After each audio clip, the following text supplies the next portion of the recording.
I mean, you've probably experienced this yourself. You travel to a new country and within a few days you get sick. And here's the interesting part. The people living there are eating exactly the same food, they're drinking exactly the same water, and they're perfectly fine.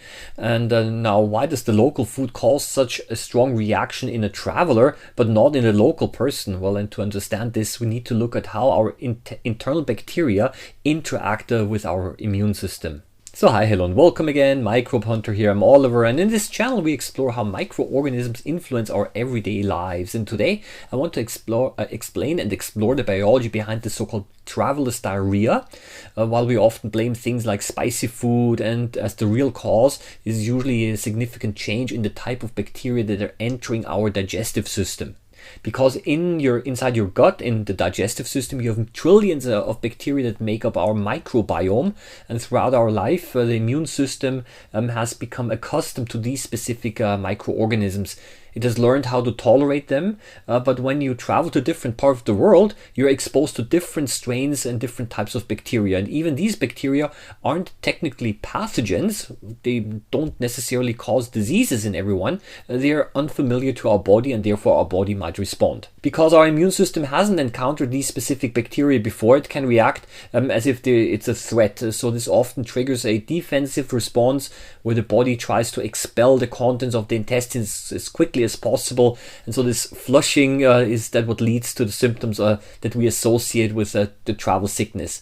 It isn't necessarily that the food was bad or spoiled, but rather that your body's internal balance was disrupted by the new biological environment. Now, there are, of course, also other factors involved. The water sources in different regions can contain bacteria like E. coli or even parasites, and your body might not be immune against them yet. And people often think that the local spices might be an issue, but unless you have an actual intolerance, the spices are rarely the cause of a sudden illness. Additionally, the stress of the travel, the lack of sleep, and the change in your regular diet can make your digestive system more sensitive and to these new microbes. So what can you do to prevent this? It isn't about trying to stay in a sterile environment, but about reducing the amount of unfamiliar bacteria that you take in. And I think the most effective step would be to be very selective with what you actually consume. Stick to the bottled water and avoid ice cubes, as these are often made from local tap water. Be cautious with the ice cream and raw vegetables, which may have been washed in untreated water. And a good rule of thumb is to ensure that the food that you eat has been properly heated. At high temperatures, that will basically kill most of the microorganisms that cause these reactions. And there are also so-called over-the-counter medications that you can buy before you leave that can help you manage the symptoms and provide some protection. So it is kind of worth checking with a pharmacist. But if you do get sick, well, then the most important step, of course, is hydration. You need to drink sufficient because you're losing essential fluids and salts that your body needs to properly function. Well, ultimately, this tells us something important about our own biology. We are not just individuals, but we are a host of a massive community of microbes.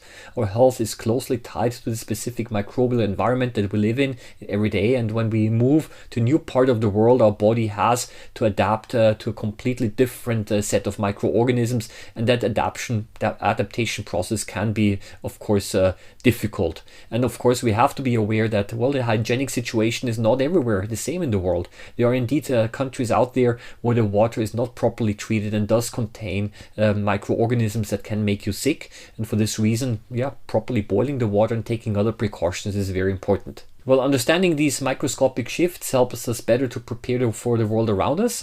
Thank you for watching. Hope that you found the video interesting. I'd like to hear your comments in the comment section below. I wish you a happy microbe hunting as always, and hope to see you again in the next video.